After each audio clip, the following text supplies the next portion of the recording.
Let me say, really, from the bottom of my heart, and I couldn't say it, with any more sincerity, that Governor O'Malley and I truly appreciate what each and every one of you do, teachers, paraeducators, counselors, principals, all of you dedicated to preparing our children across this entire state of Maryland for the future.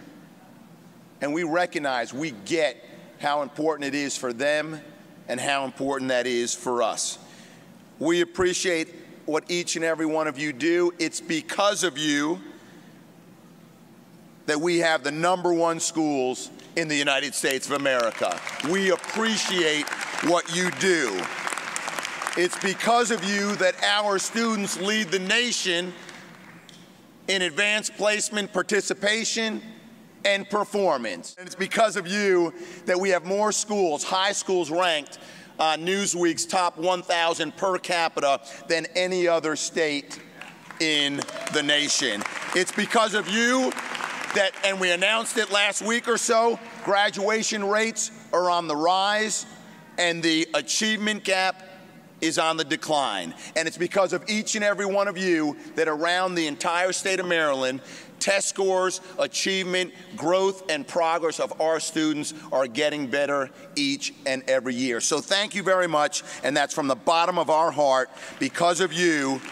And it's because of that achievement that Governor O'Malley and I are more than willing to fight for the full funding of K-12 education in the state of Maryland.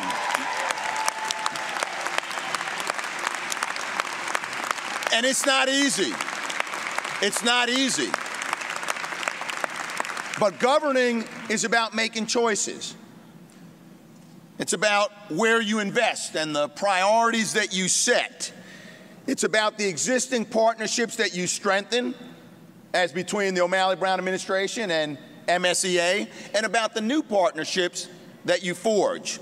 And over the last 4 years, during the most challenging times that we've faced for many of us in our lives, Governor O'Malley has made the right choices, many of them tough choices. We've made $5.6 billion cuts to our state operating budget since taking office. We've reduced the size of government by 4,200 positions. That's tough. And today's budget is literally smaller by 3% than it was 4 years ago. That hasn't happened since the time of the Great Depression. But despite these tough times, because in Maryland, as the governor likes to remind us, we make progress and not excuses, we've increased funding for public education by $1.2 billion. We're the first administration, with your help, to fully fund the Geographic Cost of Education Index. We've invested more than $1.3 billion in schools construction, getting students and teachers out of temporary learning shacks and into technology-ready classrooms. And we've protected teacher pensions.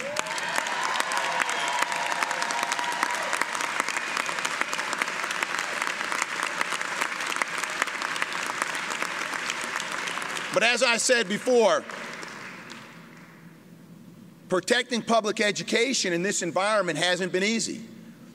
39% of the state budget, when you take that off the table and you look to other ways to cut your budget to balance your books, just like mom and pops have to do at home, just like small businesses have to do on their books, it makes it tough. But as you know, for us, for you, education has been and will always be a top priority. When we took office, we said that we would not balance our budget on the backs of our school children and our teachers, and we haven't. Instead, we've made progress. Progress that we can all be proud of. It's progress that has moved Maryland forward, progress that has led the National Educators Association to name your governor, Governor O'Malley, the greatest education governor in America. And he thanks you for helping achieve that designation. But hold on now. There's the other fella. His name's Bob Ehrlich. I have never heard, either in the 4 years when I was in the Maryland General Assembly on the first floor with Bob Ehrlich on the second floor, or during the course of this campaign, I have never heard Bob Ehrlich say one decent thing about students. I've never heard him acknowledge progress made by teachers. I have never seen him acknowledge that in Maryland, our schools, our students, and our teachers are making progress each and every day. Never have I heard Bob Ehrlich acknowledge that. But he wants to lead us. He wants to take Maryland back. If we let Bob Ehrlich take back Maryland, he is going to balance the budget on your backs and the backs of the students that you teach. How do I know that? Because just 2 weeks ago, and he hasn't said a whole lot on this campaign trail, not a whole lot of detail. For a guy who's held the office before, he doesn't have a whole lot of details and vision going forward. But he has made a few comments, very crystal clear. 2 weeks ago, he said, I am going to cut the geographic cost of education index. It's gone. He has said during the course of this campaign, we simply cannot sustain our capital program. What does that mean? He is going to cut new school construction and the school renovation program. And 2 weeks ago, 2 days ago, time flies when you're having fun, 2 days ago, how many of you saw the debate? You remember what he said? Your teacher pension as you know it today, it's gone. You're not going to see it in the future. Bob Ehrlich's going to balance his budget on the backs of teachers and students if we let him take it back. But with your help, Governor O'Malley and I are not going to let that happen. We are going to protect K through 12 education. We have a proven track record of doing exactly that. If you give us a second term, we've already made a commitment. We're going to put another $1 billion in new school construction. And I was really excited last week when Governor O'Malley laid out a plan for early childhood education to make sure, there you go, to make sure that every child that shows up in your classroom is prepared to succeed. So we've got a vision for the future based on a record of success that together we have accomplished. There is a clear choice on November 2nd. Rarely do you get such a clear choice. There's a clear choice in this Maryland's gubernatorial election, and because of the challenging times we face, I will stand here and tell you what every politician tells you in every election, but this is the most important election that you're ever going to face. For the first time in memory, there are two candidates who have held a position, and they have very different philosophies.